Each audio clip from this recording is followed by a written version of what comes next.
আসসালামু আলাইকুম। আজকের এই রায়ে সবাই সন্তুষ্ট, দেশবাসী সন্তুষ্ট, শহীদ পরিবারগুলো সন্তুষ্ট এবং আহত যে ভাই বোনরা আছে তারাও সন্তুষ্ট। এক কথায় দল মত নির্বিশেষে সবাই এই রায় সন্তুষ্ট এবং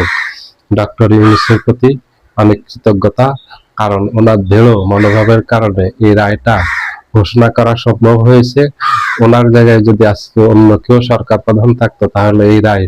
ঘোষণা করা সম্ভব হতো না, কারণ এই রায়কে প্রভাবিত করার জন্য ভারত,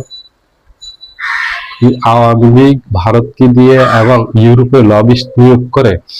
বিভিন্ন চ্যানেলে, কূটনৈতিক চ্যানেলে বিভিন্নভাবে ওরা চেষ্টা করেছে যে এই রায় যেন ঘোষণা করা না হয় এবং শেখ হাসিনাকে যদি